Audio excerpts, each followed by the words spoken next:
you want to tell me a little bit about the work you're showing in Poland? Yeah, I'm showing a series of ceramic sculptures, some of which are new, some of which aren't new, and a painting on reverse painted perspex, and then a new wall drawing as well, made with torn paper and glue. The ceramics, how did you kind of come to be working with that material? I remember I wanted to work with ceramics just before my degree show at Slade, and the Slade didn't really have much in terms of ceramics facilities. So I went back to my old secondary school in Caterham, and I shadowed the ceramics technician for a few weeks, basically following her around and watching what she did, which was good. It was really helpful. And then they let me use the facilities as well. But in terms of wanting to use the material, I suppose I was looking for a way to almost use it as a process of drawing, to create kind of maquettes for larger environments which I didn't really want to build. I didn't want to realise them on a kind of completed sort of experiential scale. I wanted to make maquettes of them almost. And I use the term environment quite loosely, but yeah. And it ended up in these kind of gem-like forms where they provided a focal point within an exhibition that perhaps had larger works in it. Things which were either on a grander scale or were kind of more boisterous somehow. There was a focal point, which is why they were kind of shown together on tables and laid out not museologically, somehow laid out as almost a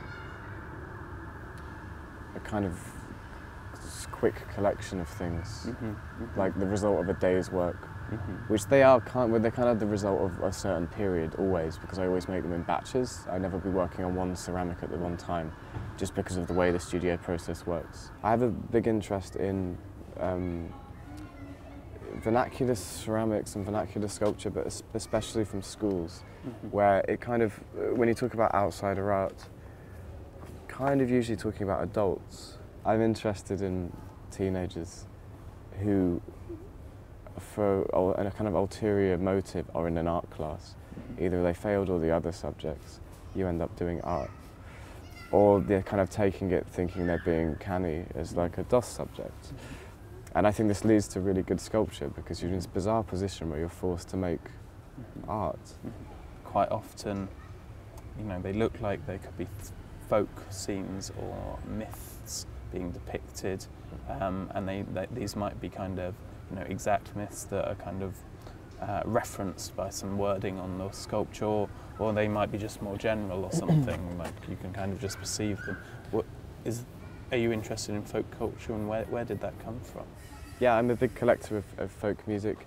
I'm interested mostly musical references, which are kind of the same as literary references in terms of folk songs being stories. So the idea of folk songs being songs which nobody wrote, I think is good. There's this kind of slightly crackpot theory I have, which I don't really have any evidence for, and it's kind of impossible to research either, which is that you had these companies which started making war game figures in the late 80s, early 90s, that the literature they were producing went way ahead of what they were actually producing physically in terms of these lead cast models. So you had people making the models which they hadn't made yet, so people were actually kind of producing the range themselves in garages and things like that, and it was like a kind of collaborative sculptural enterprise. But at the same time, there was kind of fan fiction being written by the hobbyists who were into it, who would then go on to make sketches for models which should be produced. And those ended up being produced based on kind of just things which were floating around that people had anonymously drawn, or they were never credited for them. So I think it was a way of producing sculpture. People were making sculptures, and if you treat these figures as sculptures, which they are, I mean, they're sculptures from descriptions in book, kind of Tolkien-esque literature and the 70s and 80s fantasy and sci-fi. But I quite like, there's something in that, this kind of hobbyist hive mind of what a goblin giant should look like, you know, without actually having any official canonical reference, you know? Or guidelines. Yeah, no guidelines. But the kind of works that you kind of depict on it are quite diagrammatic and perhaps symbolic of something, although it's never quite borne out what it's symbolic of. How did those works come about? I think in terms of material, it's kind of a means to an end, whereas ceramics is less so about this. Ceramics also to an extent is a means to an end for me, but like, yeah, with the perspex, it's an adaptation of this aiguille-mise process. It's a process of backpainting glass, which was originally used for miniatures, where like kind of whatever mess you make behind it, it ends up kind of nice because you always have this smooth surface over it. Okay, yeah. It's like, yeah, like kind of framing a picture somehow, but more so because it's pressed right up against it. And the paint is flicked with a toothbrush. There's lots of masking tape involved. It's all very kind of art attack. It's not a sexy painting process at all. It's a process of construction. And it makes composition almost impossible because I'm looking at the reverse of the image until it's finished, until the last moment. I can't really turn them over before. I can turn them over to check a little bit, but it makes it more difficult. I fell into this thing where it was working alongside the wall drawings and the ceramics of having these three processes to work with, and then basically deciding which process was best for which imagery. I've spoken about the idea of composting a lot before. Just the kind of idea of this sort of sophist melee of bringing together lots of information, lots of references and stuff, and then working out which process is best to actually present them with. But then also letting things transfer between them. If one's not working with one medium, but like moving it to the other one. It's just a process of image making, really. And tell me about the Troy Town Art Pottery project you're starting. Yeah, I'm opening a radical psychedelic ceramic studio. It's basically to get around the problem which artists have in London in terms of it's very hard for artists in London to make ceramics without working among people who make vessels and people who are studio potters, who make tea sets, you know, this sort of thing, which is strange. I mean, and a lot of the art schools in recent years have kind of shut down their ceramic departments as well.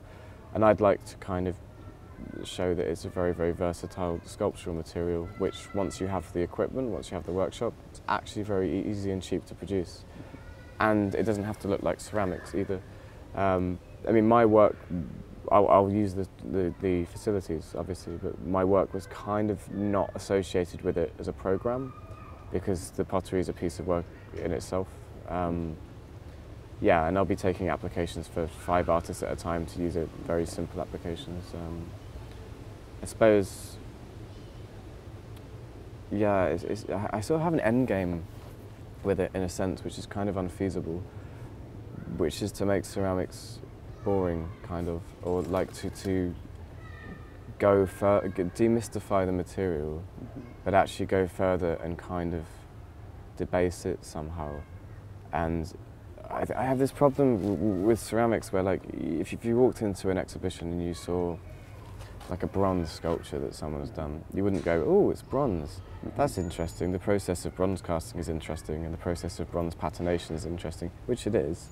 But you wouldn't say that it doesn't bear on the work in the same way as somebody will either go in and see a ceramic, immediately know it's a ceramic, or they'll find out it's a ceramic. There'll be like a discovery, and there's this kind of arcane knowledge kind of hanging over it of like, oh, but do you know how hot it went to in the kiln, and the process of the chemistry of the glazes, it's also fascinating, and that's how that colour was achieved in this. And this is really interesting, genuinely, but that should be nested within it. It shouldn't, it's really damaging for the art object, I think, to have that hanging over it.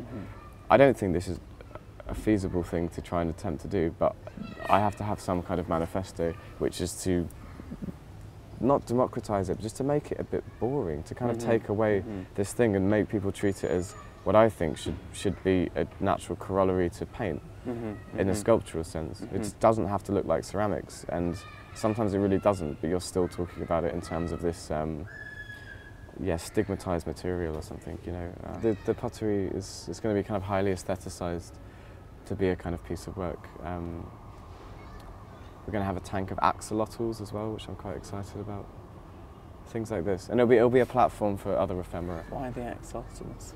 I've always wanted to keep them, and there's going to be a kind of program nested within the pottery program where there'll be this very basic axolotl tank, like a very basic aquarium setup, where the only ornament inside it will be a ceramic. And I'll make the first one and then probably change it every couple of months, but I'll commission artists to make the axolotl tank ornament and then try and do a show of it afterwards. I think my one's going to be a kind of Tudor village sort of thing for them to play amongst. But yeah. Nice.